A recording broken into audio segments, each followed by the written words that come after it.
Welcome, everyone, to our final lecture of day 3. We are with Jordyn Smith, and she's going to be tackling the asteroid Lucifer.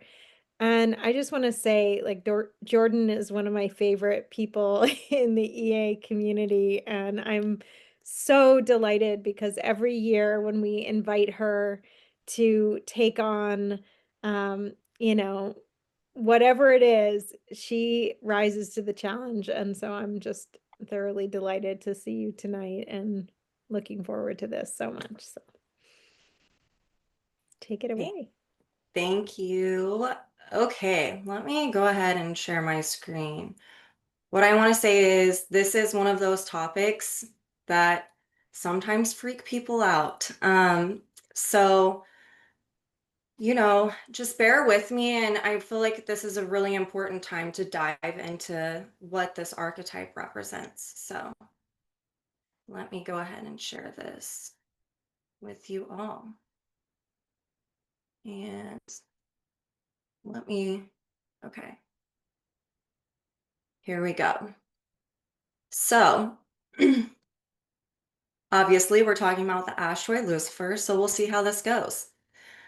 Um, the first thing I wanted to do, and this was a kind of last night got the idea or the inspiration to show this to you guys. There's already been a lot of questions asked about, how do you understand the archetypes better, or, um, how do you expand out from that, or what happens spiritually? And I'm not going to break down this chart. I would ask you guys to look at this as I'm talking about it, and you correlate the archetypes that you're seeing as I talk about this. It's a great practice to start flexing that inductive, intuitive function. And this is about the legacy teachings. And so this is my chart in the center, and the chart in the middle is Jeffery Wolf Green's, and the chart on the outer wheel is today, right now. And what I want to say about this is if you look at Jeff's Lucifer, it is conjunct my south node. Transiting Lucifer is conjunct my natal lunar south node to the minute right now. And it opposes my natal Lucifer on the north node. And what I want to tell you guys is when I came to EA, and I might get really emotional about this, I did earlier when I was thinking about this, is that I was going through a lot. And I had been involved in a small astrology group, and afterwards, I didn't know if I wanted to. I was doing EA, learning about it, but I didn't know if I wanted to get the certification or what school I wanted to do or this or that. And I had this dream. Like I was like so upset and confused and didn't know. And I had a dream. And in that dream, I was talking to two teachers, one of which being Jeff, who came into this dream. And the two teachers were talking, and I felt very conflicted about how I wanted to be taught about this. And Jeff turned around and looked at me in my dream, and he said, "You can choose any teacher you want, even yourself." And I woke up crying because I was experiencing guilt and didn't know why. And so, this is the function of the bearer of light. Someone can actually come in and be a bearer of light for you. And so, what ended up happening after this is I started watching the Pluto School's videos that I had on CD that I hadn't watched, even though I had had them for a year. And that day, I ran across Jeff's talk about Lucifer and also masochism. And I also heard him say in this talk that the best way to really understand something about your own chart is to ask God and then to allow it to come to you.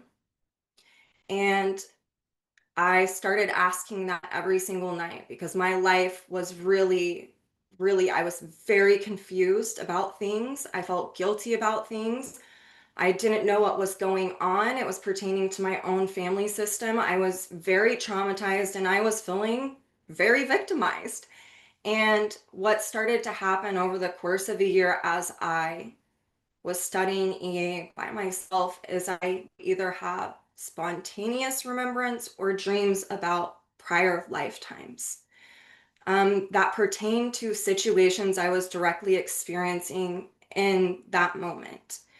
And it taught me a lot about masochism, especially it being internalized and being a container for masochism because of trauma that you've experienced, but also being the person who is going to be able to hold themselves accountable, meaning to be self-determined, to not go through those experiences anymore, to knowing what choices you need to make. And it gave me a lot of awareness about what it was that I needed to understand so I wasn't confused. And even more than that, what it did for me is it taught me about my relationship with God or source, spirit, however you want. I was waiting for someone to save me for a long time. And what I realized through this experience was that I could trust God and that I didn't have to be confused and that no matter what, I was loved. And I started to experience love in a way that I didn't get from my family. And so I wanted to share this with you because, one, a really good teacher, Jupiter on my Pluto, is not ever going to tell you what to do. They're going to be with you on the journey and they're going to empower you. Mars on my Venus. And what this did is it empowered me to come back to myself, to my authenticity, and that I could be a teacher if I wanted to, or this or that. But I had to go through that direct experience in order to understand astrology more deeply. Um, and it brought me a lot of clarity through the grief, but I felt held and I felt loved. And I think it's important to talk about that through a spiritual lens and through what EA can do when you are going through dynamics or you find EA and you want to be an EA astrologer. That means you're going to have to do the work. And I got a very Plutonian, Luciferian direct experience with that, and I continue to. And it's about me being self-determined and devoted to continuing to confront what it is that I need to confront. And so I wanted to share this with you guys. Um, and the last thing I want to share about tonight and what I'm going to be speaking on is I am kind of known, I guess, for using, um, my clients' charts, and that's what tonight is not going to be about. I kept asking, how do I want to share this? How can it be most beneficial? I know that this is needed, and what I felt inspired to share pretty instantaneously after I asked that was to share about America's chart and what's going on. And to express the dynamics of what happens with Lucifer being the influence of evil or also being the bearer of light. So, the point of creation is to understand evil, is to understand the point of creation in the first place. At the very moment of the manifested creation, the principles consciousness of good, or what we know as God, goddess, and evil were simultaneously set in motion. And this occurred because the very source of itself is imperfect, despite patriarchal religions that present God as inherently perfect. If you doubt that this energy we call God, goddess, is imperfect, ask yourself one Pisces question. How can something that is perfect create something that is imperfect? If you accept the notion that God, goddess, is the origin of all things, then wherein lies the origin of anything, such as imperfection, anger, or sex? In essence, the origin of the energy, consciousness that we call evil is the creation point, source, or God, goddess itself. And this is from the Lucifer book.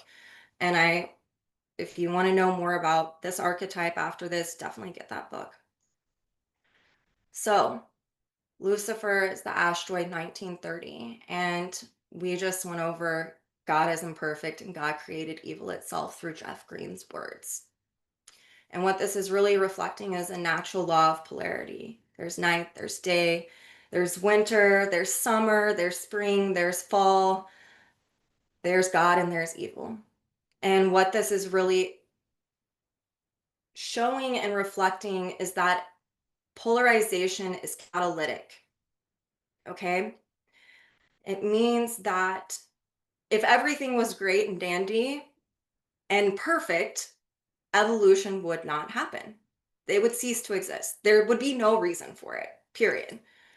What this is reflecting is a counterpoint of where we can be pushed and where we are called to expose and to bear light on the God and the evil that exists in all of us, because we come from source, and this is contained in source itself. It emanates from source as the natural law of polarity. And this is something that really upsets people, especially if they have a lot of conditioning around religion. And that's okay, because in true Wolf words, he says, I don't make the rules, folks. So I'm going to go with that. And it's something that I have felt and experienced, and I know it to be true. And so when you look at the fallen angel lore of Lucifer, what this is doing is it's reflecting free will. Okay? It means we have a choice. What do we want to do in Platonian fashion? Do we want to resist looking at this dynamic on an internal level? Do we want to be denying it in reality? Or do we choose to confront this and to really drive it home? Because I feel like some people want to feel or think or believe that Lucifer created evil. Lucifer wouldn't have had the choice to defy God if evil didn't already exist. That is natural. It's naturally occurring. It's something that we can observe even in our environment now. And so this also reflects the 49-51 dynamic of that 49% and 51%, almost an even split, is evil and God. And it's important to remember that God always wins. God is stronger in the end. And it also reflects, again, that we have personal choices pertaining to this. And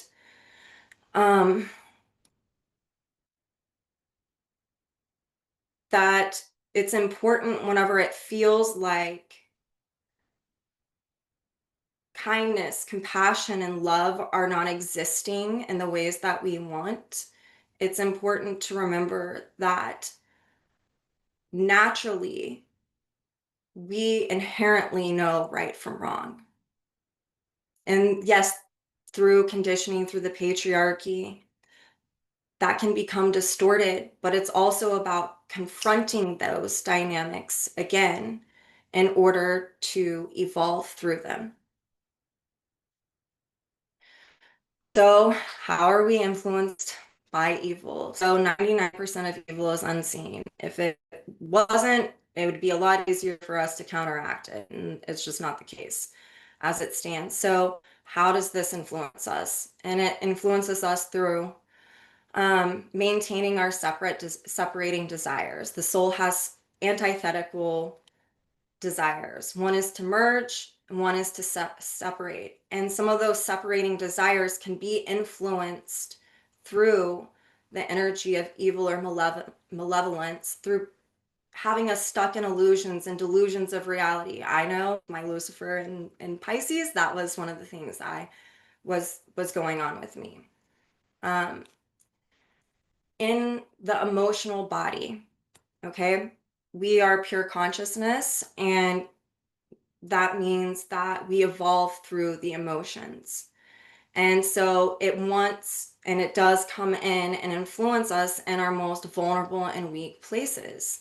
So it creates fear and resistance and freeze, and the inability to create action, and it can, at its worst, become the psychology of self-defeat and futility. And then the other way that this can work, and we can see it, is through what Wolf explained was agents of evil. And I'm not going to get into the one-on-one, you know, I have definitely experienced this one time in my life. I'm not going to get into that in this talk. What I feel would be more beneficial, and what I came to understand, is for me to talk about how it can be seen collectively through demagogues coming into power. Because people, souls who sign this contract, they evolve through evil. They can't break the contract once it's done. Again, this is known in EA. So if you're new to it, you'll come across it again and again. So the Lucifer archetype in EA is definitely connected to Pluto, Scorpio, the eighth house, where we're confronting, where it's why it's, you're coming face to face on a soul level of who you want to be, who you don't, and who you can't, in Wolf's words. So it's about confronting the shadow. Timothy used that word. However you want to conceptualize it, it's connecting to that. And it's catalytic, like I mentioned. And also you'll see this really affected within the water triad. Timothy also hit on this a bit too. So it's the soul, the ego, and also our spirituality. Um, and it's the pure emotion, right?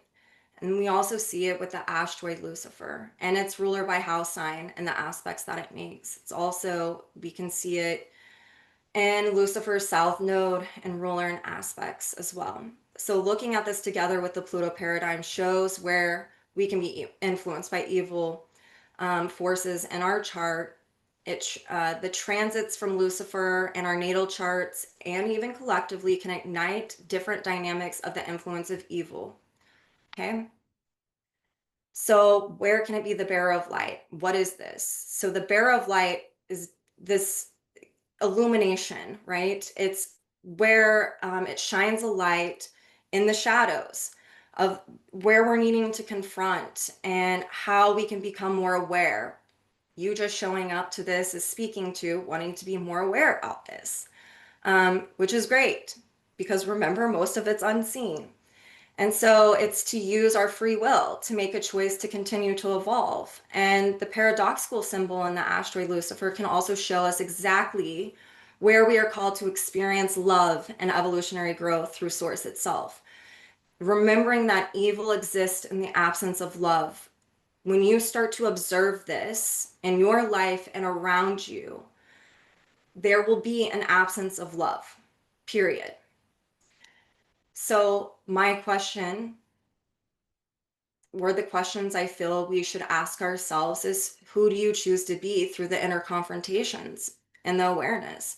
And where are you determined to not succumb to those influences? Where do you continue to choose love and to choose goddess? So we'll see this dynamic of illumination. It can sometimes come through a person, right? I showed you that chart in the beginning with my own and Jeff's, but you're looking at the Pluto paradigm. So Pluto, eighth Scorpio, Pluto polarity point, your nodal rulers, all of that. And then the polarity point of asteroid Lucifer, the polarity point ruler of the asteroid Lucifer, and the aspects, and the north node of Lucifer, ruler and aspects, okay? So everything is always going to correlate to this law of Trinity. So transiting Lucifer and its aspects to our natal chart can also show us where we can experience the benevolent illumination of source personally and collectively in order to evolve and spiritualize through love, empathy, and compassion. When I reflect on today and me having Lucifer conjunct my south node down to the minute, and Wolf's Lucifer conjunct that, it reminds me of what he said about his own. He has Lucifer in the 10th house. He felt a responsibility to talk about this. And for me today, with my Lucifer being in the 10th house in Pisces, I feel a responsibility to talk about the actual reality of what's going on with this. So that is another way you can see this. So, America and the influence of evil. If you look at this picture, it's actually really heartbreaking. So, this is a depiction of manifest destiny, all right? Which really became seeded into the collective conscious in the 19th century. And I'll talk about that here in a little bit. But what I want you to do is you can see this benevolent looking woman floating in the air with power lines for, electricity and leading men. There's no women in this except for indigenous, leading men into the what America really focused on in the 19th century, the frontier. It was a way to expand America. And what you see are pioneers in the background, a man running off the bison, the buffalo, excuse me, and indigenous people fleeing for their life. All right. And as someone who comes from an indigenous background and has experienced the trauma in this lifetime that is intergenerational, this is a heartbreaking picture to me. So it's important for us to understand that evil will always attempt to create the opposite reality intended by the individual or the collective or the influence of goddess itself. Meaning, when we are evolving, there is a turning point in our personal lives or collectively. This is when we see the influence of evil come in full throttle. And the best way to understand that it is hitting you or the collective is that the opposite reality that one we set out to do is starting to occur. It wants to create this instability, this confusion, right? To keep you stuck in this loop to where it creates inaction. That's part of the dynamic with this. And whenever you are evolving rapidly, this influence comes full force. And so there's more of a responsibility um, to tell it to fuck off, for lack of better words. So when we look at America's chart, this is a really great depiction of the 49-51 split between good, or what we call God, and evil throughout history. And if I really wanted to, this could be a whole weekend lecture, but I'm going to hit on some of the most recent things that happened in the 19th century, okay? Because you're going to see how prevalent that they still exist today. So, Jordyn, yeah, we have a couple questions okay. that maybe you want to address before we move on.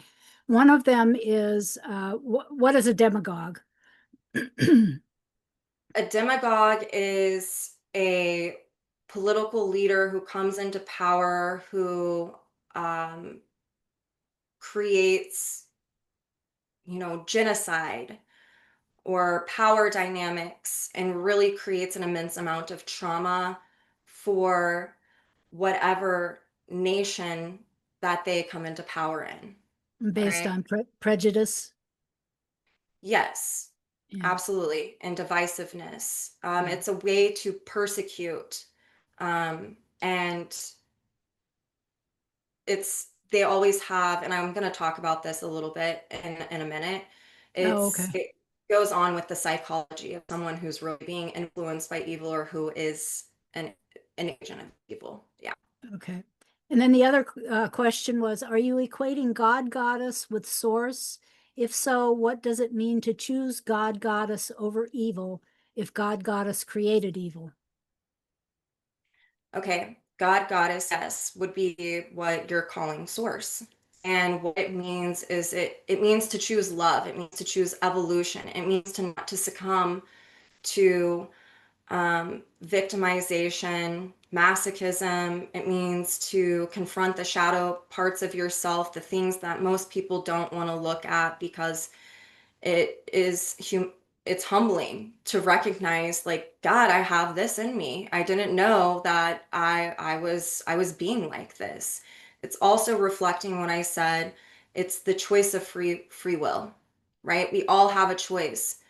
We've all done things that we're not proud of, that we feel natural guilt about. It's a universal experience. And so when we're succumbing to tendencies where we harm other people or we act out of character, you check any of those boxes, that means that you can be influenced by evil. And so it's choosing to counteract that by growing, by holding yourself accountable, by showing up as the person you want to be. So it's about integrity and impeccability, the inside matching the outside. That is a way that I would view that. Thank you. You're welcome. Okay. So we all know in EA that it's important to understand conditioning, and this chart is no different. So this is, you know, the Munchausen chart for America. And a lot of people use the Sibley chart. I asked a lot of questions, and luckily Kim Marie and Kristen were able to email me and give me a lot of information about the Munchausen chart. And whenever I did this, I was like, oh, yes, okay. So if anyone wants to know more information about why I chose this chart, I don't want to get into it right now, but I can send you that information. So you can email me, and my email is at the end of this. But what we need to look at is even before America became America, there was still conditioning that was happening because there were settlers here. So the first settlers of America were the Puritans, the English Puritans who practiced Protestant Christianity and rooted in the writings of John Calvin, so Calvinism. And by the time of the Revolutionary War, most settlers or the colonies, people in the colonies of what we would consider New England, were Presbyterian. And Presbyterian was birthed from Protestant Calvinism by John Knox, who studied under John Calvin. Okay. And this, what I'm about to read to you, is really important. It's by William S. Simmons, and he was an anthropologist. And he said, Calvinism saw the world as an arena where forces of light and holiness, represented by Protestant saints, fought against armies of sin and darkness, represented by devils who motivated aristocracies and priesthoods and infiltrated the Christian community through immoral and undisciplined persons. This mental framework for comprehending evil both within and outside themselves provided Puritan colonists with a theory for interpreting cultural differences, that's very important, between themselves and the native people whom they encountered in the New World. Those who settled in present-day New England believed that the Indians worshiped devils, that Indian religious practitioners were witches, and that Indians themselves were bewitched. So this is part of the conditioning that imprinted. And so when we look at Pluto and Capricorn in the 5th house retrograde, the South Node in the 6th in Aquarius, the North Node in the 11th in Leo, and their rulers, what this is reflecting is this rebellion against old social structures, and this need to liberate in order for the country to take charge of its own destiny. So liberation, even seen in the Pluto retrograde, in order to take charge of its own destiny. It's in the North Node. It's also reflected in the 5th house. And also, this is why we can see how America is, viewed in the world, and it impacts other countries so much because what it's represented over time. People actually got to see a counter movement of people forming their own government system, unlike anything that they had seen beforehand. All right. And so when we look at this, this is also, even the Puritans before America became America, they came here so that they could have religious freedom. And then when we look at the Revolutionary War and how America came to be, there were semblances of that, and they wanted to liberate from the direct control of Great Britain because they felt isolated and abandoned Pluto and, you know, and the counterpoint with all of this Cancer and the 11th, the isolation, the alienation, all of the Aquarius that they felt, and they wanted the freedom to make their own choices. And this is interesting because the bottom line themes pertaining to this chart are about inclusivity versus exclusion, social duplicity, that's seen with the ruler of the South Node and Uranus as well, and hypocrisy, that's the Capricorn dynamics, Pluto and Capricorn, the 10th house going on here, even Saturn. Um, and it was about the need to restructure society through recovering natural laws. This is still going on today. You can even see the imprint, the original people of America were indigenous, Sag on that fourth house cusp. And you can see there's so many repeating signatures of these bottom line dynamics around, you know, people, the government not listening to the needs of the original people. And I'll touch on that some more here in a second. But what I really want to focus on is the moon and its conjunct Lucifer retrograde. All right. So this is interesting because throughout the US's history, we have seen politicians come into power, and they at times have created their own parties. We saw the Whig Party, democracy, all of these different dynamics.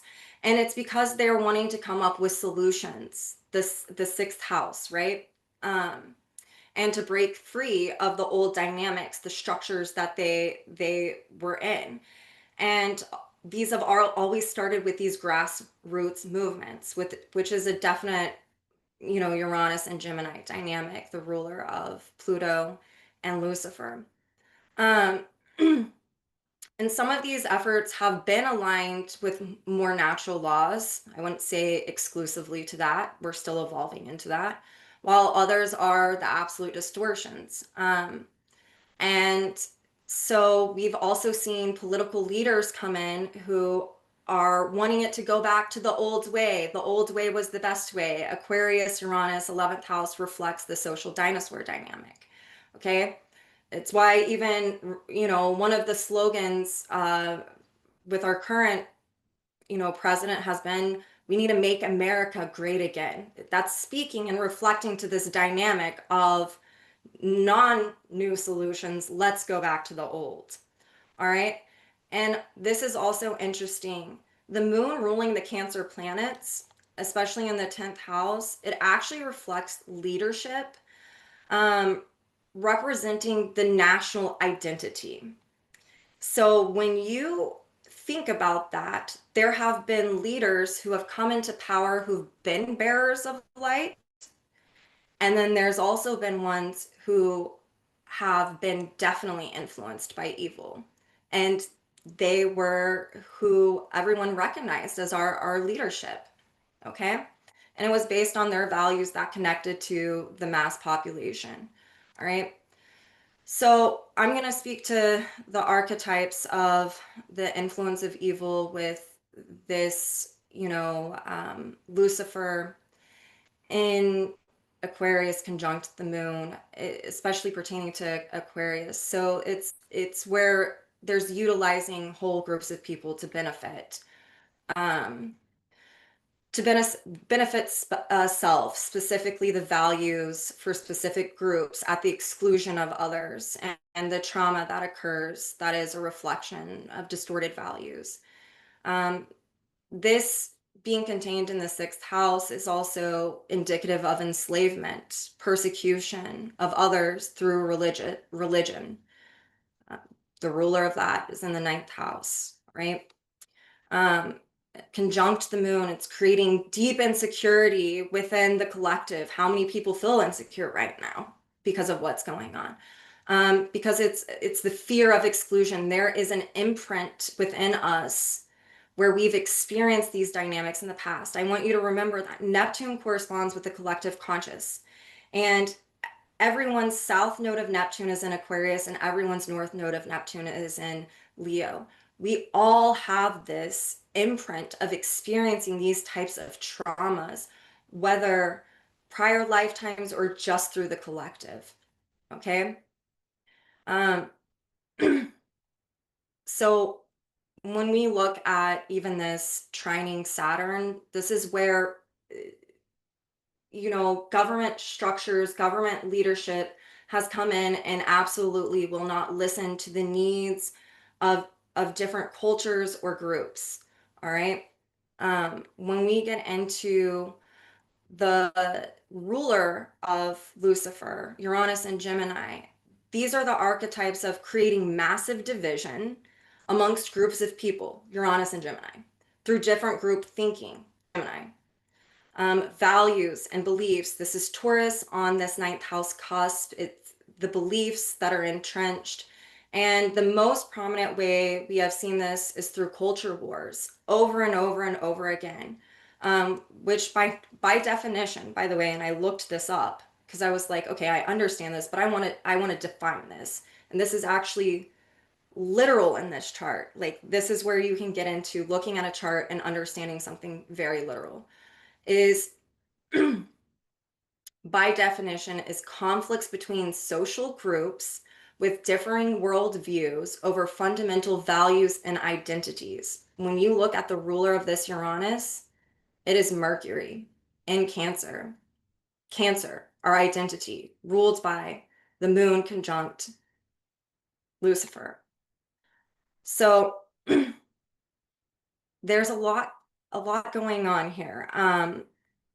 And for time's sake, I mean, I could unpack this all night. There's an inconjunct to Neptune when you're talking about the forced removal of people and slavery. There it is.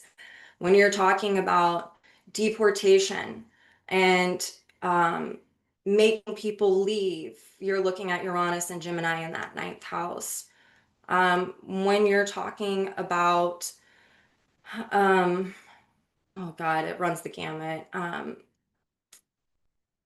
This is a great one. When you're talking about utilizing different forms of technology and that can spread propaganda, that is Lucifer being ruled by this Uranus and Gemini. Because the propaganda is keeping people confused and keeping them divided. And there's this massive fear around resources.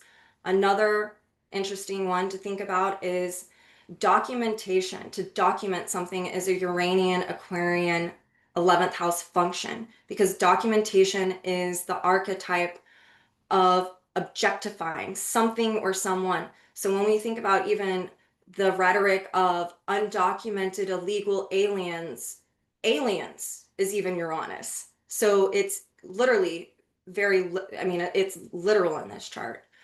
So lastly, when we look at the south node of Lucifer, it's in Leo in the 12th house. To me, it represents Americans feeling like they're special and that it's God's chosen people to be able to expand westwardly, right? It's ruled by that sun and Cancer. And so it's our identity on a collective level in some shape, way, or form. When we're looking at also what it is that we're needing to bear light on, it's about the polarity point of Lucifer and Lucifer's north node in Pisces. The polarity point is in Leo, in the 12th house. So whenever that is naturally expressed, that's about respecting the individuality of different groups and where they're coming from and their values, and having compassion even in our differences. And with the North Node in Pisces in the 6th house, ruled by Neptune and Virgo, this is really about coming up with solutions, and creating action to provide more inclusion pertaining to, Saturn trining Lucifer, ruled by Uranus. That Uranus is technically trining the Saturn as well. It's, the list goes on and on, but these are the repeating signatures. You can even see that with Pisces on that 7th house cusp. There's this need for inclusion and giving, sharing, hearing where others are coming from, no matter their culture or their group affiliation. and coming from that perspective in order to give the group, the collective, the community, what it is that they're actually really needing, instead of proposing what it is we think that they need, especially through the conditioning of patriarchal religious context. Okay? So this is where we get into the nitty-gritty. Any soul can be influenced by evil, relatively speaking. Very few souls have actually made a contract with evil, less than 10%.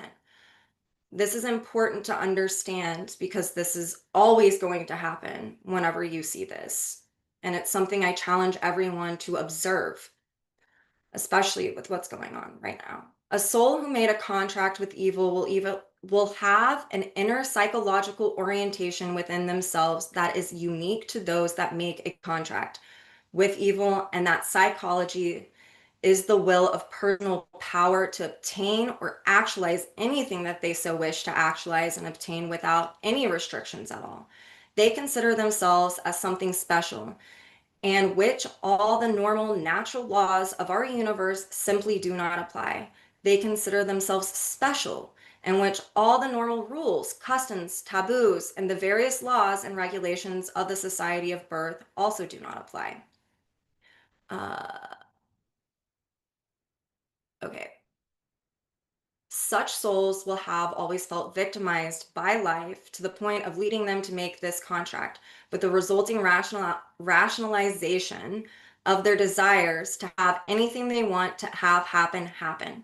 If others get hurt, so be it, because they have, of course, been hurt by others. There is zero capacity in such souls as a result to accept responsibility in their own actions. The will to power to actualize or obtain anything that they want without any consideration to the effect upon others is fused with the consciousness of evil itself. Okay, so here's the thing. These types, people who've signed contracts, they have a pathology of sadism because that's correlated to sadomasochism. They've been so victimized that now they don't give a shit if they victimize other people. They feel it's warranted. They believe it's warranted. It's delusional. And the other dynamic is these types always utilize God in a way to hide behind. Whereas someone who is reflecting the bearer of light dynamic is always going to point to growth, to love, to compassion, to equality, to God, right? It's never going to be about them. It's going to be about others, everyone, unity. So, leadership influenced by evil. And when I want you to know when I don't use my own words and I use Jeff's pertaining to this archetype, it's because I literally couldn't put it better. Um, you know, so I'm just gonna give credit where credit's due and go with it. I found this interesting. It's funny because this is this dynamic that all of anyone who's signed this contract or who is heavily influenced by evil, it's like they have the same playbook. There's no uniqueness about it, okay? It checks all the boxes. So as I talk about this particular soul, I want you to reflect on what you see in the world in an objective way and think about how this soul even reflects some of the leadership we see right now in the world. James Parton was Jackson's first biographer, and I found this really profound that someone would say this. He said, Andrew Jackson, I am given to understand, was a patriot and a traitor. He was one of the greatest of generals and wholly ignorant of the art of war. He was the most candid of men and was capable of the profoundest dissimulation, a democratic autocrat, an urbane savage, an atrocious saint. So let me give you a little context, and I'm sure a lot of you have heard about him and know partly about him, but he grew up Presbyterian. I want you to think back to what I talked about at the beginning dealing with America's chart. This is a man who was an orphan by 15, okay? His dad died whenever his mom was pregnant with him, and he had two brothers. And when the Revolutionary War happened, he was a runner. He was giving messages, him and his brother. Um, and during the war, his mom and his brothers, they would take care of hurt soldiers. And and his mom and his two brothers ended up dying of cholera. And so Jackson felt victimized and hated the British. He sought retribution. He was known as a very volatile person. As a matter of fact, he killed a man named Charles Dickinson in a gunfight over a card game that he got pissed off about. People were afraid of him. He created what is called Jacksonian democracy, which created the Democratic Party. He ended up being the commander of the Tennessee militia and became a war hero in the War of 1812 against Britain. And he was known for being ruthless. During Monroe's presidency, Jackson launched an invasion of Florida, and he had two British men executed, and it was not authorized. And this is the other dynamic that you will see when this kind of power dynamic is coming in to prominence, is that there will be people who are speaking about it that are like, hey, they're sounding the alarms, but yet people who have this dynamic within them, they've signed the contract or they're massively influenced, they get away with everything. It's like, how? And it's because of that evolving through evil and the power that is gained through that Faustian deal. Okay. So Speaker of the House at this time was a man named Henry Clay, and he heard about this and said that Jackson had the makings of an American Napoleon. These were his words. He called Congress to censure him, and they wouldn't, because Jackson had a reputation for being a hero, especially whenever it pertained to the Creek War against the Native Americans, which, again, not enough time to go into that. I implore you to look at the history of this. These are just some of the dynamics. So then there was this dynamic of Jackson ran against John Quincy Adams. John Quincy Adams was viewed as, he had more leadership, he had more experience, he came from a prominent family. His dad had been in the politics, as you know, and Jackson lost to him. And what ended up happening was he actually won the popular vote during his first time running against him. And it was Henry Clay who had the deciding factor. And what ended up happening was everyone started calling it a corrupt bargain, that they called it the corrupt bargain, that John Quincy Adams stole the election. Okay. So after this, Jackson became enraged. And so he decided to ban the wagons and to figure out what he could do. And so he actually was a bit revolutionary because he was the first president to ever run an actual campaign, and he utilized rallies, and he actually utilized new technology called the lithograph. So he was sending out lithographs everywhere. And he utilized it to spread propaganda to run a smear campaign against John Quincy Adams whenever he ran up against him again.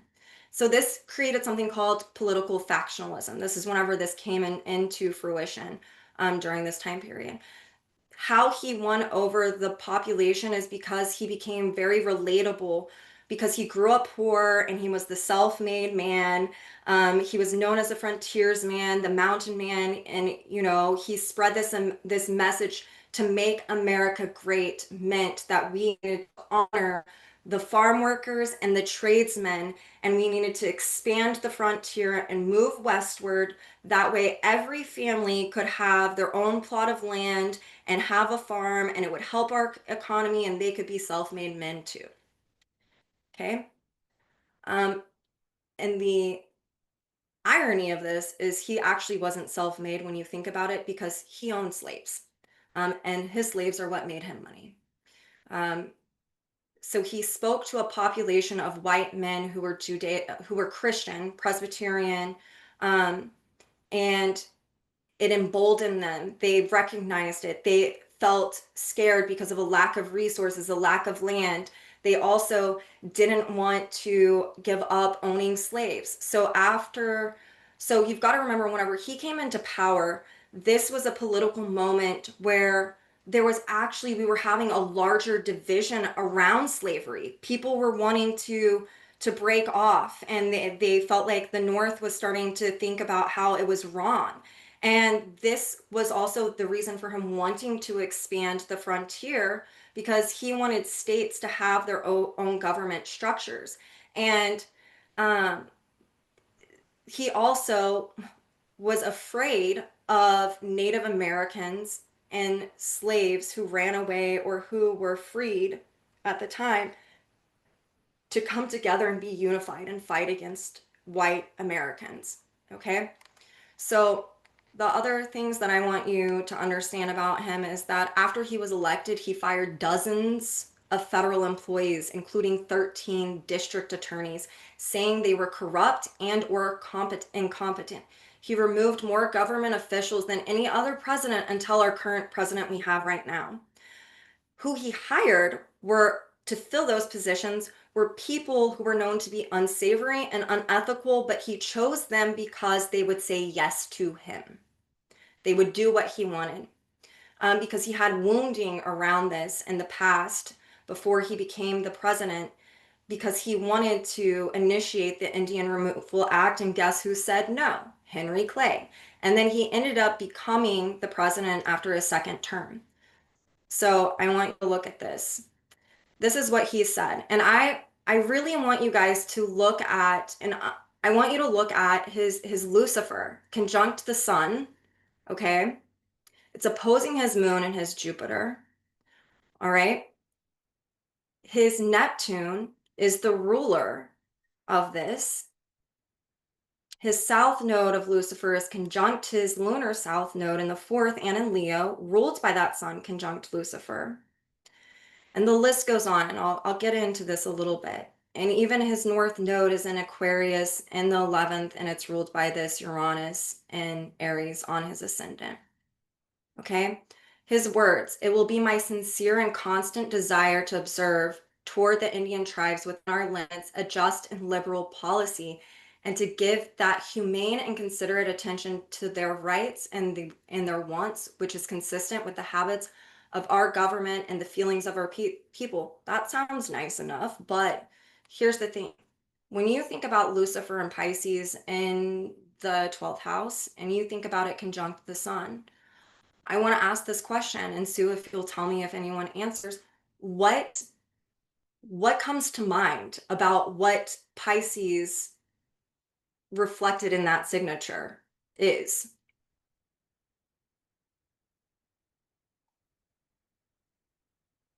Anyone?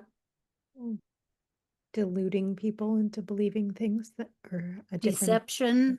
Yeah. Deception, yeah. Yeah. Also, that Leonian dynamic, remembering his south node of Lucifer is in Leo in the fourth, and it's ruled by that sun conjunct that. So someone whose security lies within, you know, what his wants, what his needs are, and then utilizing any means of deception to be able to do that. All right. There's tons of signatures correlating to the things that he did. And what I want to do is I want to show you guys his chart with Americas. You can see Saturn here and Gemini in the 10th house, a leader who's duplicitous, right? This is someone who's actually very insecure. Because if you look back here, his Jupiter's retrograde in Virgo in the 5th house. And he overcompensated through the grandiosity and feeling like he was, God's chosen leader for the free country. When you look at, his Mars is squaring America's Lucifer. What was he seeding into the collective?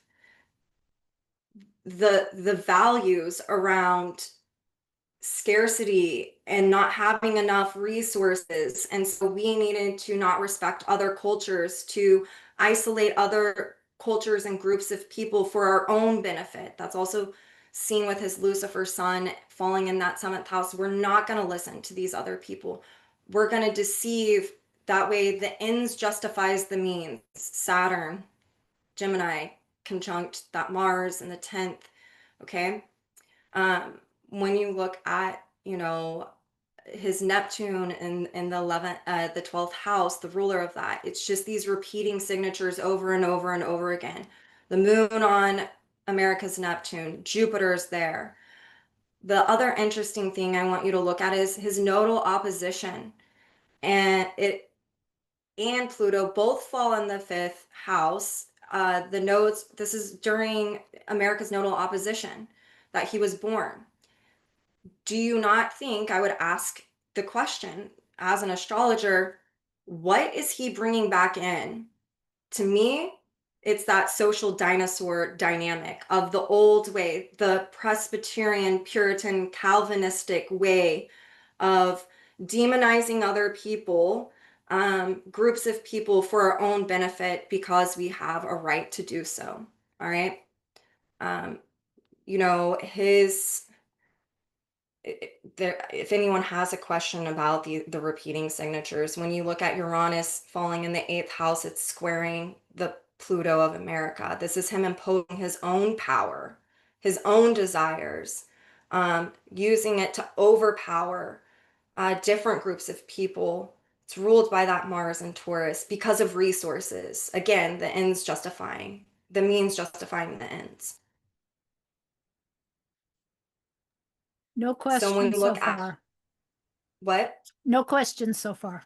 Okay, when you look at the Indian Removal Act that he created, the ones of you who said deception, getting people to believe the things that he believed, look at what he wrote. This is what he said to the Cherokee tribe. He said, I have no motive, my friends, to deceive you. Circumstances that cannot be controlled and which are beyond the reach of human laws render it impossible that you can flourish in the midst of a civilized community. You have but one remedy within your reach, and that is to remove to the west the fate of your women and children, the fate of your people to the remotest generation depend on the issue. Okay? Looking at this, the North Node conjunct Jupiter whenever he had the Indian Removal Act come in, whenever he signed it.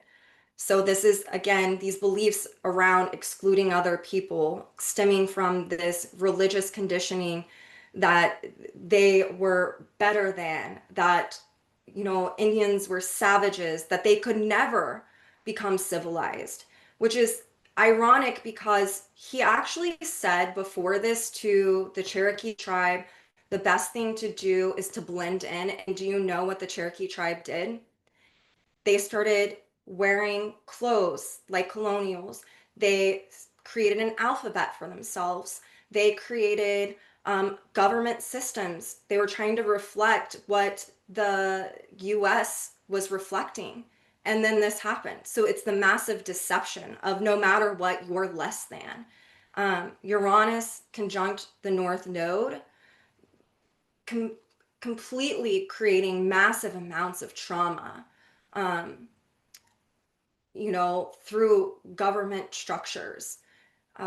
You've got Mercury transiting, and it is squaring Lucifer and the sun.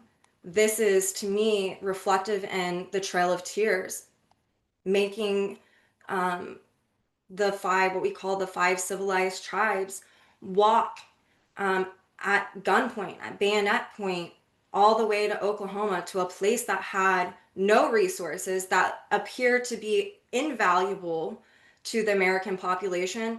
And it was a small area for the amount of people. And most of the people who walked the trail, which is also known as the Long Walk, they didn't make it. They died because they had no immunity to diseases that these people brought in. And also they were starving. They were treated inhumanely. This was a genocide. Mars conjunct that North Node. And he didn't care. It was about what he wanted and what he was collectively putting into the American collective consciousness at the time. Pluto is conjunct to his Venus, imposing his values that were delusional, the 12th house. Okay. Um, you know, his Saturn was squaring the nodal axis during this time. To me, this is not indicative of someone who was trying to confront their inner dynamics. It was about spreading delusional bullshit in order to harm others. You've got Mars and Pisces opposing Neptune, his Neptune retrograde, Neptune, the ruler of his Lucifer and his sun. Again, the violence that happened, the disillusioning factor, we tried to blend in, we tried to be a part of the community, and it wasn't good enough. So it's seeding imperfection into a group of people and creating guilt within them. Very traumatizing dynamics. You've got Lucifer, Neptune, conjunct along with Jupiter, reflects the beliefs, the delusions, the structures, the values, the norms, the laws within the society that were actually meant to be thrown off, but instead, you know, this is squaring his Uranus. He took it as an opportunity to inflict harm, um, because he saw it fit. So Black Elk is actually from the Lakota tribe, and he was at, you know, he fought wars, but this is a really great representation of natural law and what he observed. He said, I could see that the white man did not care for each other the way our people did. They would take everything from each other if they could. Some had more of everything than they could use, while crowds of people had nothing at all. This could not be better than the old ways of my people. So you can even see the nature of Sag here, with transiting Jupiter and then the North Node conjunct Jackson's Jupiter, the distortions of natural law that were playing out, that actually the original inhabitants of the land saw very clearly in an objective way. And the other dynamic is he was deceptive about trying to call them friends. Okay. Last, before we move on, I don't know if you guys know this, but the Cherokee people, like to this day, still call Andrew Jackson Jackson Cena, which translates to Jackson the Devil. And many, and I come from Oklahoma, okay, so I very aware of all of this. Many of the original, the 5 civilized tribes in Oklahoma, in my experience, refuse to carry a $20 bill. And it's because it bears the face of Andrew Jackson. And it's a reminder of how many people they lost, family members they would never get to hear stories about or know, the loss of language, the loss of culture, the stripping of their identities, the killing of the people. And it's something that just absolutely evokes such a traumatizing experience for them that they just won't carry one. They don't care. They refuse. So this is something I'm just going to touch on. In between Jackson and who I'm about to talk about, which is Abraham Lincoln, there was the Manifest Destiny was coined by John O'Sullivan. He wrote a paper where he talked about this. When you read the paper, it actually sounds pretty lovely again. It's this kind of hypocrisy, duplicitous dynamic, talking about liberty and the life of freedom and all men are equal. And that's why we're able to move westward. And the frontier was such a huge thing during this time period. And what I really want to say is if you want to know more about this, do research. But what I really want to show you is that, again, Aquarius, Uranus, Gemini, 11th house, it reflects seeding things into the the collective, in this case, the collective conscious. So during this, you've got Saturn, Venus, Neptune sitting on top of that Lucifer and the moon. All right. And then you've got transiting Lucifer and Pisces. This is all in the sixth house. This is square the nodes and the third and the ninth houses. You've got, Saturn, Pluto opposition going on. You've got, the Sun, Mercury retrograde opposing Venus and Jupiter and the Sun. And what this was doing was it was seeding another delusion into the consciousness of America that would later be picked up years down the line at the end of the 19th century and ran with as another excuse to perpetuate imperialism and all the likes of it. All right. And I'll talk to you a little bit about that too. So here's someone who actually reflects a bearing light on higher purpose, service, and equality. Before I forget, what I want to say is Andrew Jackson was third stage consensus. Abraham Lincoln, in my opinion, is someone who's either on the cusp of first stage spiritual or in the first stage of spiritual. And it's reflected in the fact that he doubted what he was being called to do, but he was doing it anyway, and it was what he felt was the right thing to do that God was reflecting to him. All right. And one of the ways to really see this is he said, my concern is not whether God is on our side. My greatest concern is to be on God's side, for God is always right. Another quote he said is, America will never be destroyed from the outside. It will falter and lose our freedoms if we become it will be because we destroyed ourselves. So he was known as Honest Abe. He lost his mother during his first Saturn square, and his dad shortly got remarried, and his stepmom was actually a godsend. She said that he never lied, he always told the truth, and he was an impeccable child. Like he was always helpful, always did what was asked of him. But his dad, on the other hand, was extremely abusive to him and his sister. And his dad made him do manual labor with his sister his whole life while also beating him. And so he was essentially abused. He had said that he felt like he was his dad's slave, which is important to remember about what he went on to do. This was something that touched him, that he could empathize and sympathize on some level. So he's also someone, he massively doubted his intelligence. That's why he went on to teach himself how to read and write at the age of 7, I believe. He then went on to teach himself to become an attorney.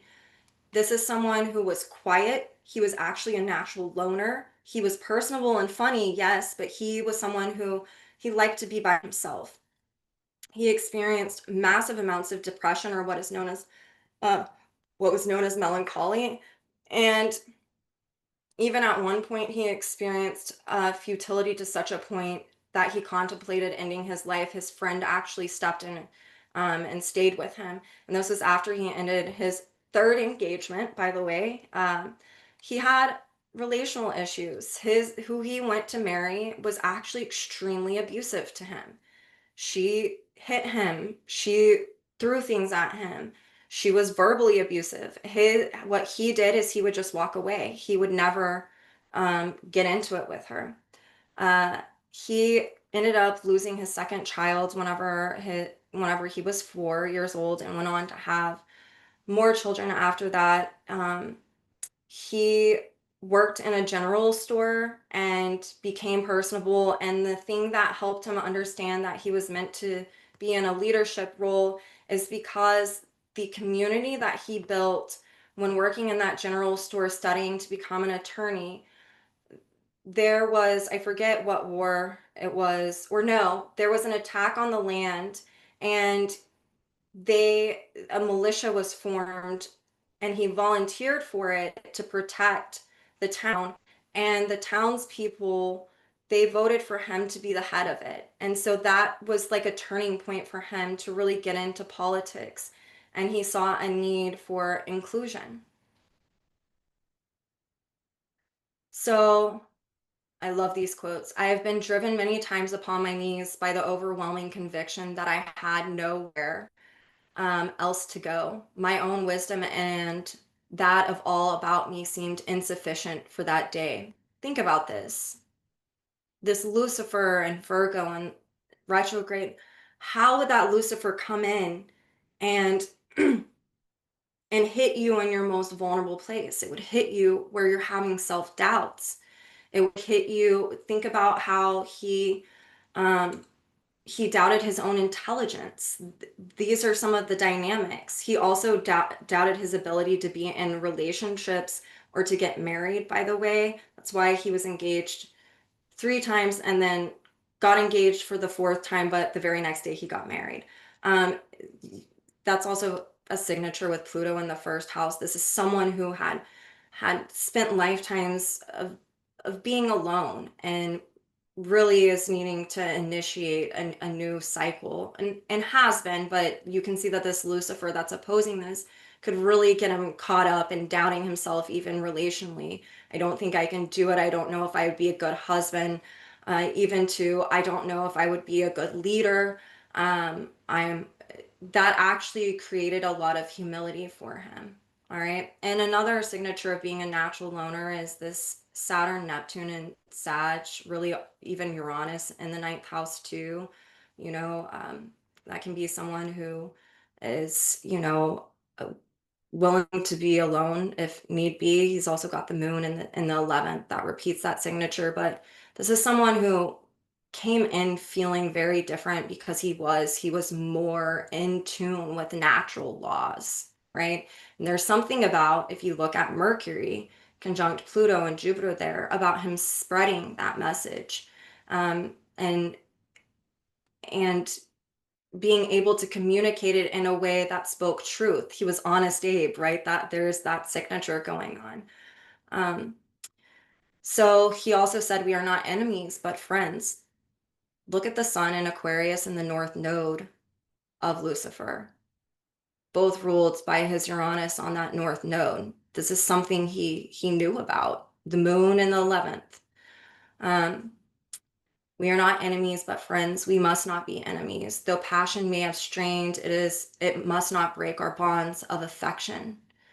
The mystic chords of memory all over this broad land will yet swell with the chorus of union, when again touched as surely as they will be by the better angels of our nature. This is this square, this T square going on here. All right. He's really communicating that in a way that touches people, that's speaking to truth. So his south node of Lucifer in the 6th house, ruled by the sun, is, you can see, not understanding his own personal power. This is showing up in a very different way than Andrew Jackson's was, because this was a soul who was in service and not someone who was trying to take. The dynamic, I will say, and I would be remiss to not bring this up, is with that Lucifer in the 7th house, he sat on the fence a lot whenever it came to slavery. And it really irritated the abolitionist of the time. He made a statement at one point saying, because he was all about keeping the union together, all right? Community, the union. Again, these repeating Aquarian, Uranus, 11th house signatures. But he had said that if he could end slavery and it not cause a war, he would. If he had to keep slavery so it wouldn't cause a war, he would. So you can see that he was, that 7th house can be not picking a side and him doubting, right, about what it was that he was supposed to do. And that is something that can happen essentially in the first stage of spiritual, as you're entering it, is you're being called. There's an inner calling to do something, on the behalf of God, and yet you don't feel good about yourself. There's this humility that comes with it, where it's the distortion. I don't know if I can create enough action. I don't know if I'll be good enough or ready enough. And it takes an immense amount of self-determination to overcome that. All right. And luckily he's got a moon in Capricorn that helped him out. his Lucifer is trining that south node, sextiling the north node. Um, to me, this is someone who felt an inner calling and inner listening to speak about dynamics of equality and inclusion, and that's what he ended up doing later on. But he did not want to have a war. Whereas you've got Andrew Jackson, who was totally fine with creating war, even said it. So this is his chart with the United States. This quote is reflected in what he was inspiring through being the bearer of light to um, different groups of people within America. He said one class looks upon slavery as wrong and another class does not. It is the eternal struggle between right and wrong, between the common right of humanity and the divine right of the kings.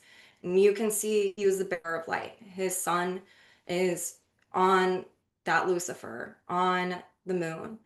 Um, he was speaking to equality, a natural truth that's expressed through the Pisces and the seventh house, the ruler of Lucifer and the 12th. He was an inspiration, he became an inspiration to different groups of people, especially slaves. By the way, slavery is also a Virgo dynamic, and he was known to be the friend of slaves or black men. That's this dynamic going on here as well. With Lucifer being ruled by Mercury and Pisces, he was solution oriented. He really wanted to come up with solutions to help the American people and all cultures that were in it, in order for him to have this higher purpose and meaning for why he was here and what he was wanting to do. Okay. His moon is even on America's Pluto in the fifth house. This was actually the natural expression of this, right? Being a natural role model in leadership that was exemplifying the dynamic of understanding each culture, each community's unique needs, values, beliefs, cosmologies, and really honoring them in a dignified way. And then we have the Civil War. So he said, "You say you will not fight to free the Negroes." I hate that word, and I'm sorry, I'm quoting. "Some of them seem willing to fight for you. In peace, there will be some black men who can remember that with silent tongue and well-poised bayonet, they helped mankind to this great consummation." What I want to say about this is he is talking about how he allowed Black Americans to fight in the war. When you look at Saturn transiting retrograde conjunct his Lucifer, what he was establishing by his actions and by being a natural role model was a statement of liberation on one dynamic. He was saying, you are equal. Saturn, Capricorn, the 10th house, corresponds to melanin, and so it corresponds to um, darker skin tones. And so here we have Black slaves that were put in a position of equality. And it was a way for him to show that they were willing to participate in America's culture and history. It makes me think of my stepdad. Uh, I don't know how many of you guys know this, but I have kids who are Black and Indigenous. Now you can see why this is so important for me to talk about. But I remember in my family, like everyone was super upset about me being pregnant with a Black child. And the only person who didn't care was my stepdad. And he had been in the military. And I remember asking him, and I was like, why don't you care? And he was like, I served in the military. And I learned that everyone is my brother and sister. I can't go to war with someone and be like, oh, you're Black, please don't save me. He was like, those rules uh, aren't congruent with that. What my stepdad said, and the adult in my life speaking this truth to me, whenever I felt really judged and really a lot of shame for knowing that I was doing something that wasn't wrong. is a direct result of literally what Abraham Lincoln did for Black people during this moment in time, allowing them to be equals, showing up, okay? And in talking about it. He didn't hide this fact, right? He could have easily hidden this fact. And you can see, like, with Mercury on his Jupiter, with Neptune there as well, sextiling um, his moon, he's really speaking to this natural truth that everyone should be an equal, they should be included, they should be a part of society. So this is the Emancipation Proclamation. And so he says, we were proclaiming ourselves as political hypocrites. Remember America's chart? By thus, hypocrites before the world, by thus fostering human slavery and proclaiming ourselves at the same time the sole friends of human freedom. So you can even see there's like this, you know, a, a T square going on with Saturn opposing his Venus, with the Sun, Venus, Mercury transiting. He's speaking to everyone should be friends. We're going to break free from the hypocrisies on the world front. We're going to practice what we say about life, liberty, freedom, and justice for all, and every man created equal. He was really wanting to implore that and showing up with his conviction and his action. Jupiter on Mars, again, speaking to the natural truth of giving, sharing, and inclusion, especially in the eighth house. This is someone who is wielding personal power to empower, eighth house, instead of overpower. So he's doing it in a healthy way. There's something here that he was recovering. Pluto's retrograde, it's on his south node. Transiting Lucifer, is in the seventh house in Leo. It's ruled by his sun that's opposing it. Again, this goes to this dynamic of really bearing a light on needing to liberate from dynamics where we don't listen to other people in our community, and we only and we exclude them for our own benefit. He was really showing up even through the Emancipation Proclamation.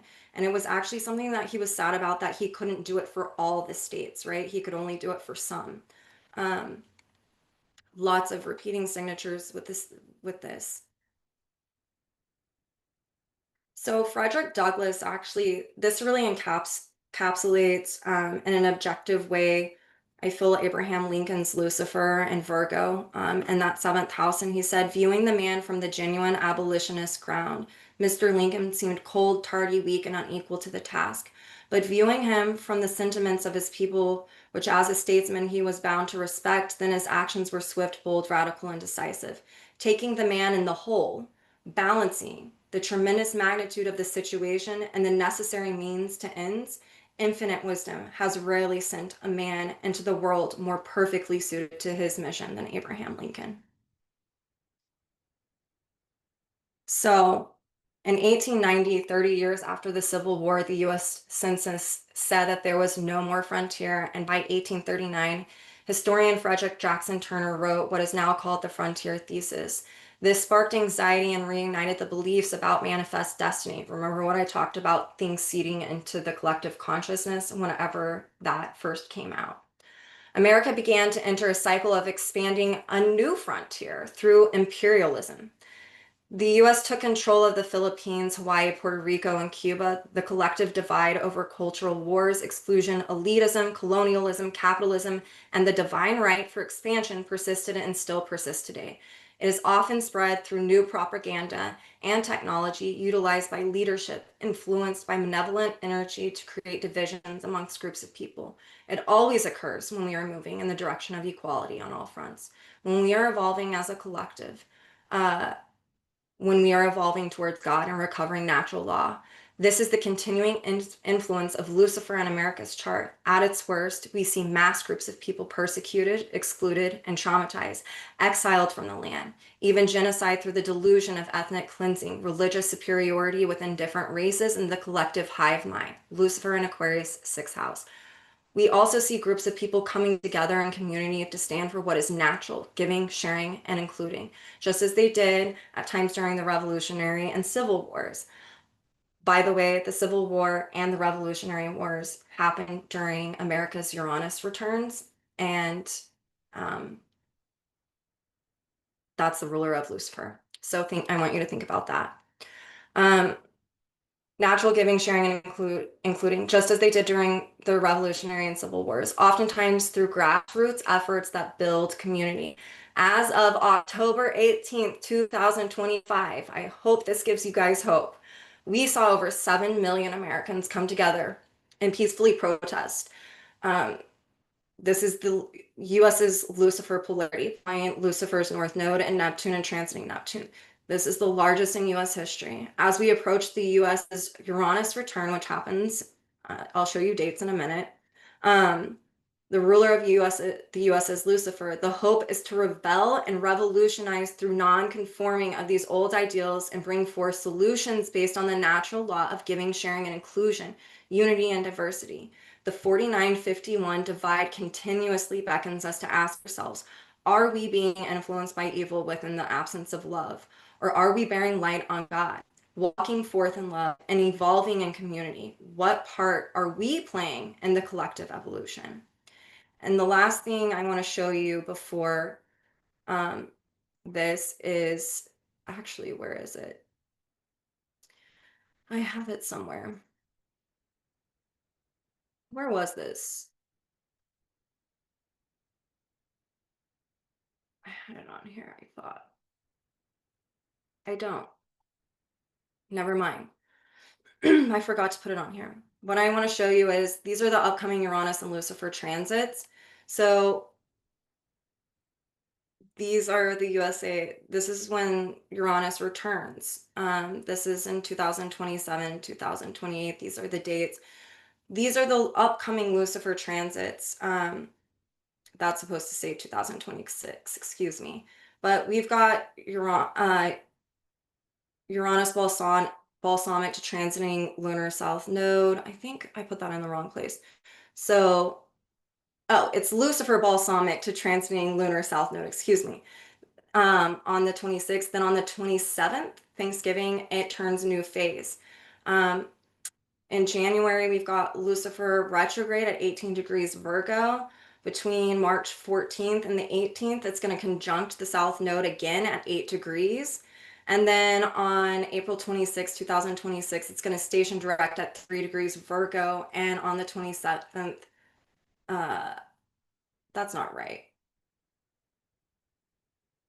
I think I accidentally, I'm going to look that up in a minute. It's going to conjunct US's Neptune at 22 degrees Virgo. So the only thing that I really had left to share is, and this is something that I want you guys to ponder on.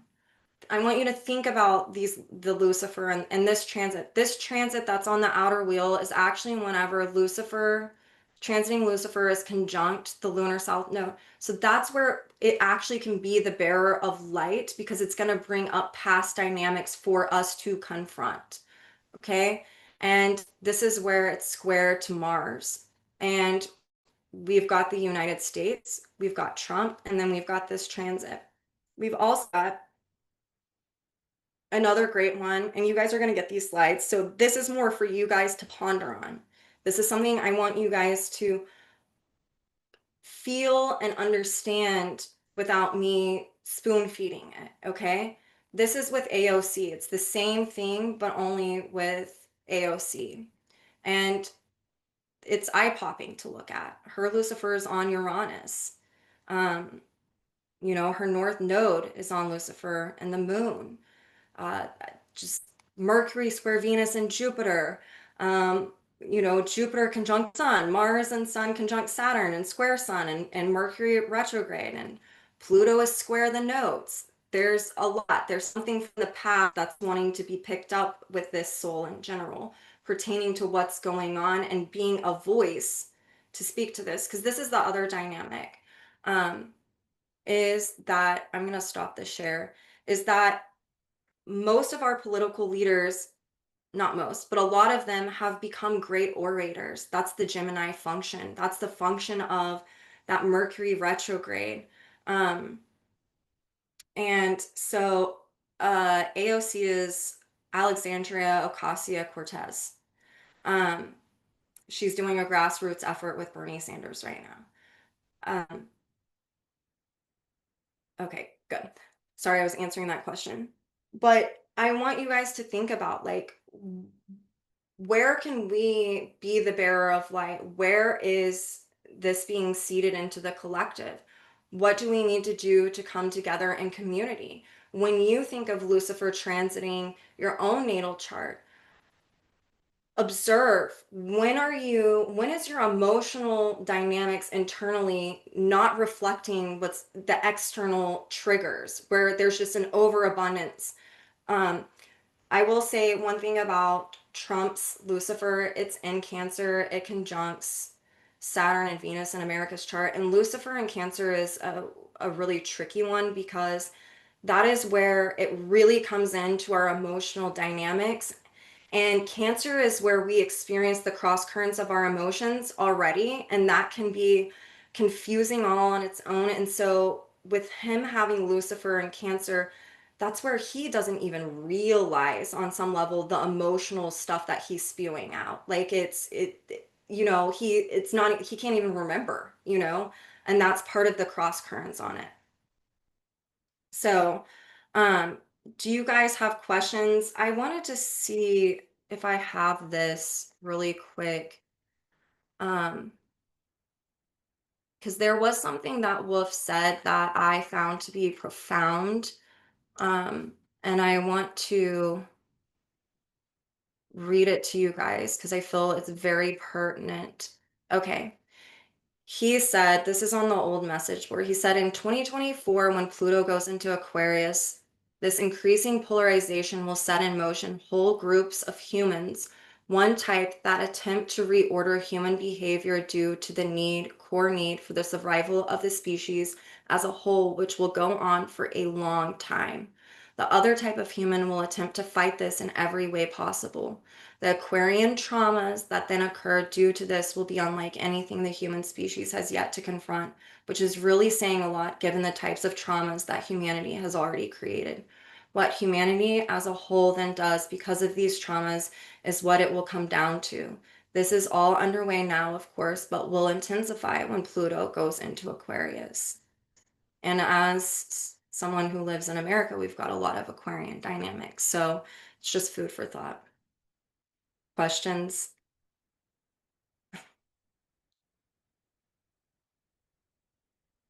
Yes, no?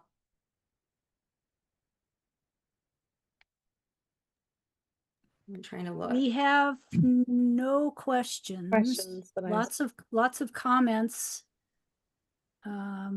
about how good it was, and amazing. a little bit of cut. Stephanie, can I ask you to turn your video off? You're really distracting. Yeah.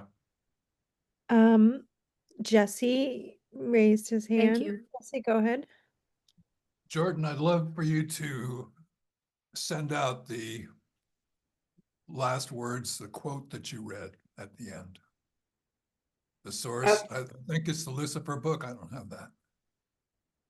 The last thing that he said whenever it pertains to Pluto and Aquarius is on the old message board. The other quotes that I have on there, they are from the Lucifer book.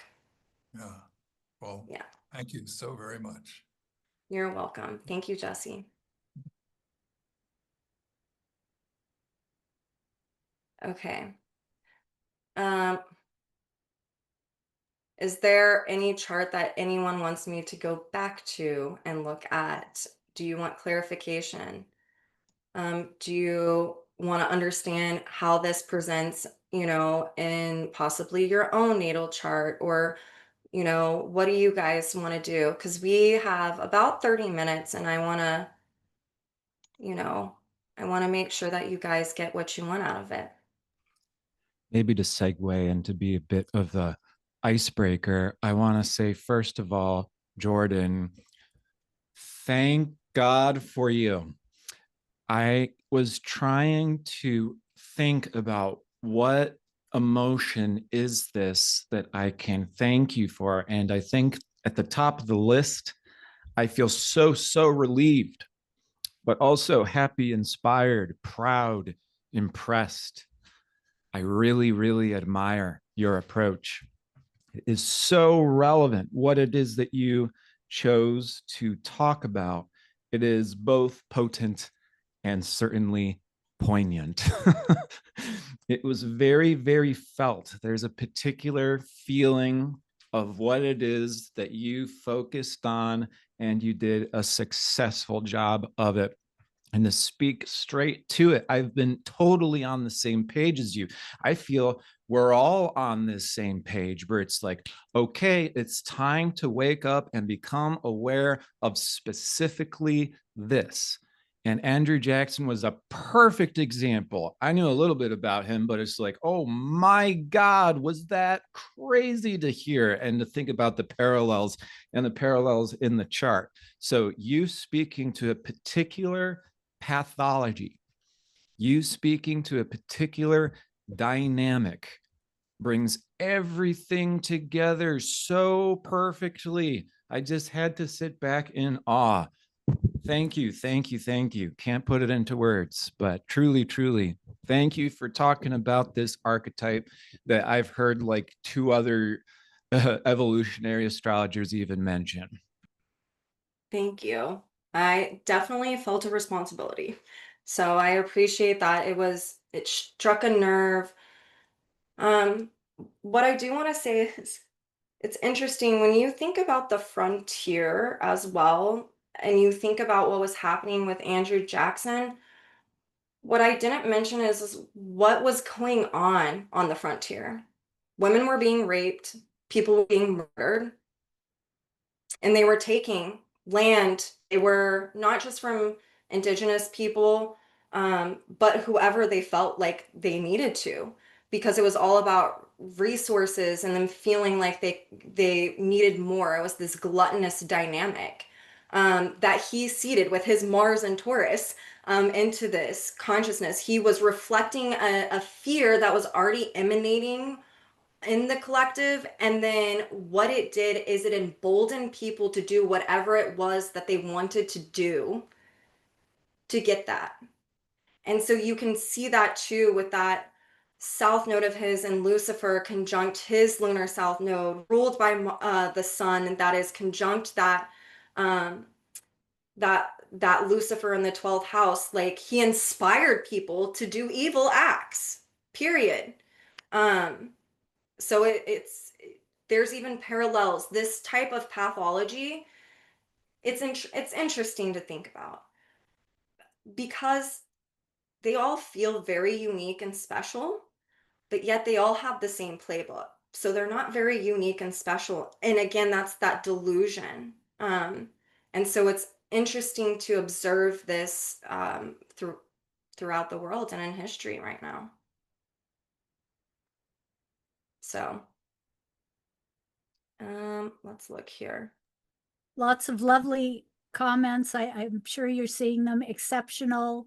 You knocked it out of the park. Let's see. Oh, there was another one. Oh, and a thank you for using the US chart. Yeah, it was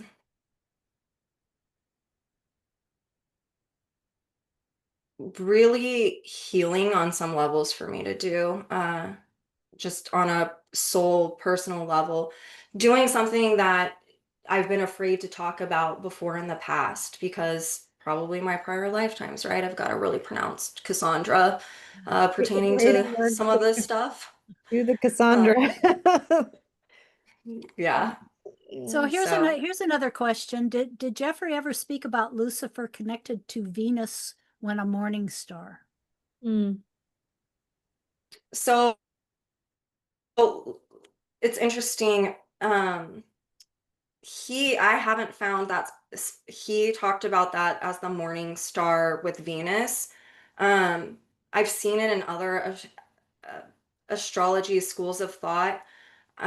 What I know about Venus and Lucifer conjunction is that can be where it really ignites a lot of your relational dynamics and where that's how it can influence you. So especially if you have been affected by abandonment, loss, betrayal in relationships, and you've got Lucifer aspecting your Venus at all, it is going to conjure that like a son of a bitch. Like it is just going to really emphasize that. And that's where you really have to ground into that dynamic of it. Okay, are my emotional experiences really reflecting what's externally going on, or is this fear because of the trauma I've experienced in the past? It likes to evoke the trauma, and everyone, it likes to evoke a victimized kind of dynamic, or a grandiose dynamic, amongst other things. It depends on where your Lucifer's at.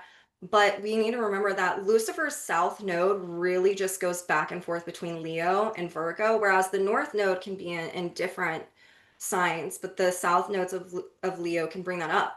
So if wherever your south node of Lucifer falls in your chart and by house, and if it's Virgo or Leo, it can induce that. So if it was Venus conjunct Lucifer square and you've got that Lucifer south node in Leo, that can be, I don't feel like I'm being acknowledged. I don't feel like I'm being seen or understood by my partner. And this reminds me of this. And so there can be this transference dynamic of prior traumatic experiences on an emotional level. So what that's doing is it's bearing light on what needs to be healed around this.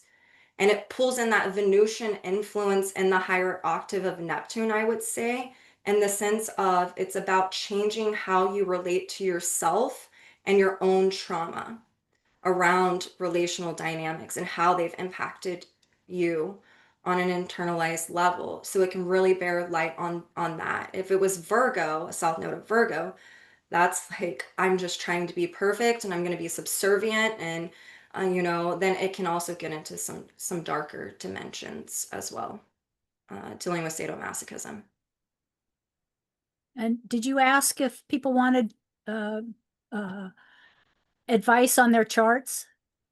Sarah, I mean, I don't want to pull up anyone's chart, but what I can do is if someone comment? has, yeah, a question about their Lucifer, I don't mind doing that. I think I did see someone asked me to talk a little bit about AOCs, to go back to that, which I can. Sarah has a question too.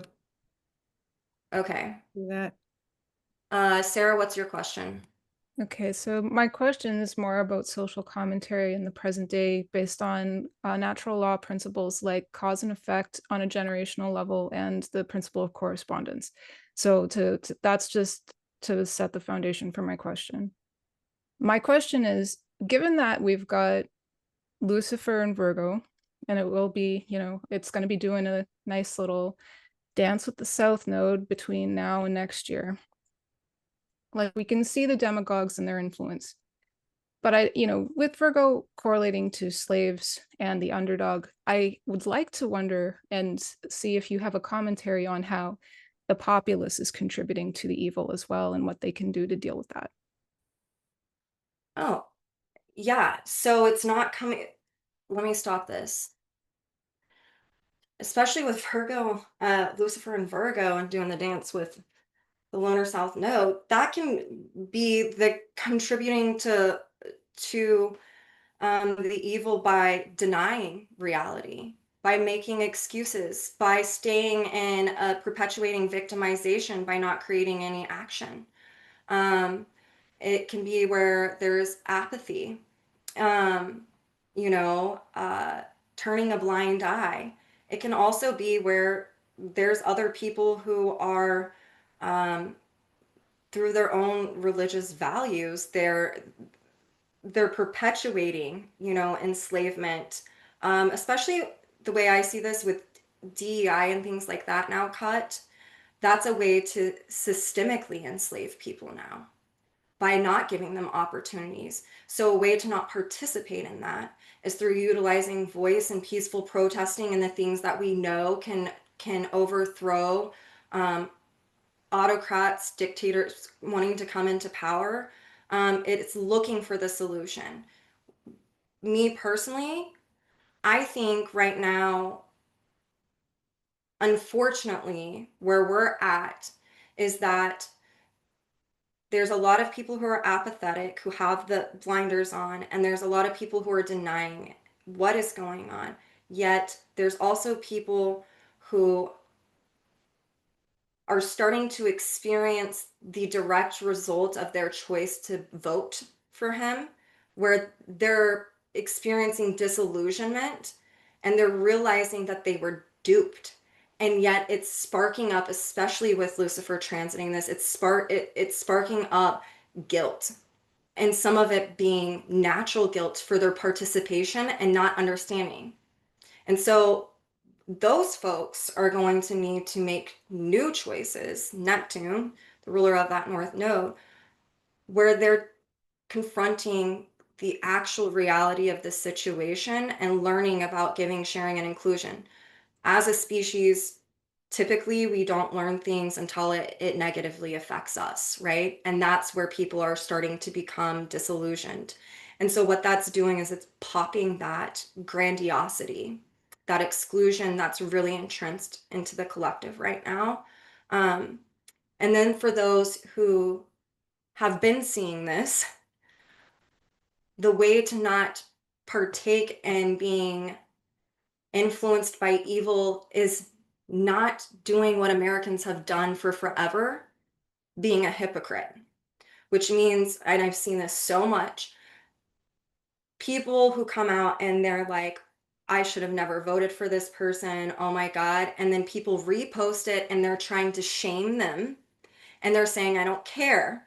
You should have known. Da da da da da. Really, we need to meet people with compassion because at one point in time we didn't know either. You know what I'm saying? So it can happen in a lot of different ways, and it's so nuanced.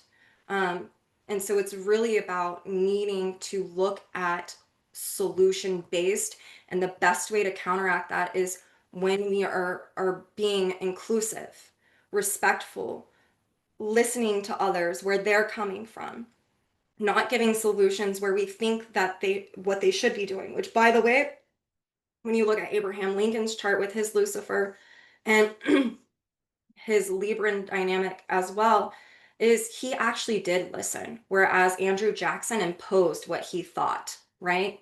And so that's meaning to come up again is when I think of where I am originally from, Oklahoma, what would be really healing for people there is to give their land back and to allow them to practice their values, their religion, their rituals, and help heal the land there, you know? And so it can even be in different states where people are needing to come back and to learn to be the apprentice, Virgo, from people who come from cultures that are rooted intrinsically in what is we consider natural law. That would also be healing for, let's say, indigenous people as well, because, and I would even go as far as to say, even Black people, they have tribal members. Like my oldest kid is part of the Bantu tribe. Like they had their own rituals and practices as well that were stripped. Their identity was stripped as well. And so it's about not putting the emotional burden on different cultures, but observing and being curious and learning from them by them just naturally being who they are and how they're wanting to show up, um, to help, create solutions as well. And that would be healing for them because it would help them to recover some of that. Does, does that answer your question, Sarah? Yeah, It I was kind of long. appreciate all those different perspectives. I know it's quite nuanced. Obviously, we're reading like a whole group of people, so I didn't mean to put that on you, but I just wanted to see what your response was to that because I have my thoughts about it too, but I'm always wanting to hear what other people have to say so that I can get, just more ideas about what the solutions could be. I mean, everyone has solutions these days. I mean, South Node in Virgo with Lucifer and Virgo much, unsolicited advice much. We're getting a lot of that everywhere, right? But yeah, so thank you. That did answer my question. Thank you, Jordyn. You're welcome. And I appreciate your question. It was a good one. Um, it was thought provoking and I liked that it challenged me as well. So,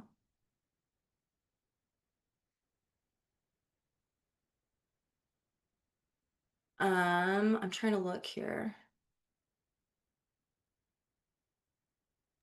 My only Anything question is else? rhetorical.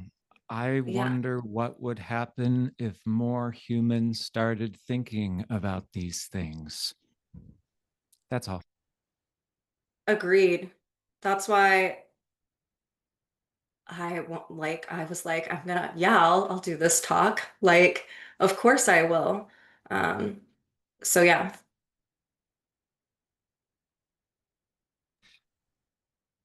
It's not a Okay, you question for you. guys. Sorry. No, you're okay. It's a I'm question for trying. why are others afraid to talk about Lucifer, but I can't ask you that one, so we'll figure it out. Well, I think because it's very Virgo Pisces with a twist of Capricorn. Yeah. Because if they started to actually confront the truth, it would challenge their own beliefs, meaning, especially around the consensus, what it would do is it would change their reality, and their reality is secure for them. So it would create an immense amount of insecurity. You gave Evolution. one of the best definitions I've ever heard. And Jeffery Green says that Lucifer rules the fixed signs Taurus, Leo, Scorpio, Aquarius. You said the connection between Lucifer and Venus, which I have not heard, is Venus rules all relationship. Lucifer deals with the relationship with ourself and how we have worked with our own traumas, period. That is Yeah. so right on. Thank you so much for distilling that to essentially what it is and giving the astrological formula. Mind blown. Round of applause. Thank you.